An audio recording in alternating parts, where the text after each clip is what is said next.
जेके सिंध जा ॿिया इलाइक़ा आहिनि उते गर्मी तमामु घणी आहे। गर्मीअ सां गॾोगॾु लोड शेडिंग जो जेको आज़ार आहे, पहिरीं 8 कलाक हुयो, हाणे 12 कलाक ऐं 14 कलाक बि लोड शेडिंग कई पई वञे।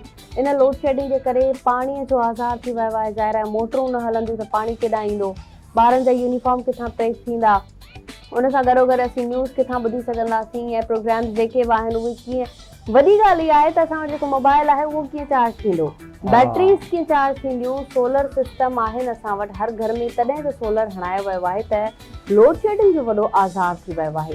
जीअं तव्हां ॿुधायो त मींहुं त वसियो आहे, उन खां पोइ कराचीअ में तव्हां गुज़िरियल 2 ॾींहंनि खां नोट कयो हूंदो त मिटीअ वारी हवा हले पई, छो त थल बलूचिस्तान में बि मींहुं वसियो आहे। उते जेको आहे त तूफ़ानी बरसाति थी आहे ऐं गॾोगॾु मिटीअ वारो तूफ़ान थियो आहे केतिरनि ई इलाइक़नि में। उहा मिटी, उहो तूफ़ान अची कराची बि पहुतो। कराचीअ में अगरि तव्हां थोरो परे ताईं नज़र पंहिंजी फेराईंदा त उते तव्हांखे मिटी नज़र ईंदी, हिकिड़ो धुंधलो मौसम नज़र ईंदो, पर उहो धुंधलो मौसम न आहे, उहा मिटी आहे। जंहिं मिटीअ खोड़ सारे माण्हुनि खे बि, जंहिंखे एलर्जी आहे, ख़ासि करे मूंखे बि परेशान कयो ऐं बीमार कयो। गुज़िरियल राति मां बि टैबलेट्स खाधियूं, छो त मिटी बर्दाश्त न आहे, एलर्जी थी वेंदी आहे।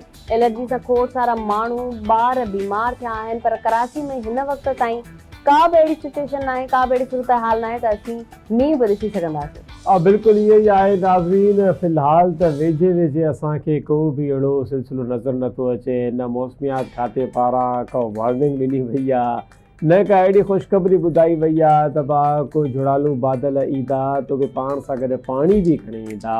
कारा कारा बादल, को कारा कारा ककर असांखे नज़र अचनि त को हाँ ठरे। लेकिन नाज़रीन हक़ीक़त ॻाल्हि इहा आहे त गर्मी सिर्फ़ु इहा का मौसम न आहे या को पघर वहण जो या इन शइ जो नालो न आहे।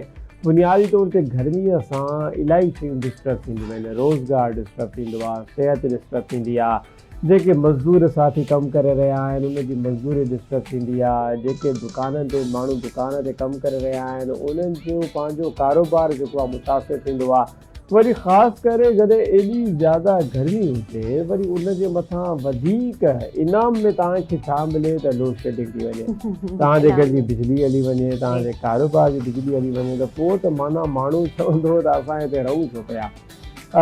बाज़ औक़ात असां जुमिलनि में इहो बि चवंदा आहियूं त यार चङो आहे को ॿाहिरि निकिरी वञूं, भॼी वञूं। हक़ीक़त ॻाल्हि छोकिरियूं काॾे वञूं, असीं त ॿाहिरि बि न आहियूं निकिरंदा। तव्हां त वञी करे ॿाहिरि वेही होटलनि ते वेही चांहियूं पीअंदा आहियो या कंहिं दोस्त यार सां हलिया वियो, पर असीं छोकिरियूं त उते ई घर में ई हूंदा आहियूं। असांखे मानी बि पचाइणी आहे, असांखे किचन जो कमु बि करिणो आहे। एॾी गर्मी में तव्हां सभिनी जे लाइ असीं मानी पचाए रखंदा आहियूं ऐं इहा असांखे ॿिन्ही हथनि सां न, तव्हांखे अगरि 4 हथ हुजनि हा त तव्हां 4 हथनि सां असांखे सलाम कयो आहे। हाणे त तव्हांखे हथनि पेरनि सां सलाम करणु घुरिजे। वाक़ई में नाज़रीन सूरत हाल इहा ई आहे त गर्मी जी वजह सां जेके असांजे घर जूं ख़वातीन आहिनि, असांजे घर जूं माऊं भेनरूं आहिनि, उहे इलाही ज़्यादा सफ़र कंदियूं आहिनि, ख़ासि करे बिजली जे वारे। वरी बिजली न बि हुजे त उन्हनि खे ॾिसो पंहिंजा कमु करणा आहिनि, उन्हनि जे लाइ असां शायदि को बि आर्ग्यूमेंट ॿुधणु पसंदि न कंदा आहियूं। भाउ बिजली न आहे, मानी न पचाई आहे, ॿाहिरां वठी अचो, छो न पचाई आहे, मानी खपे असांखे, भाॼी खपे असांखे।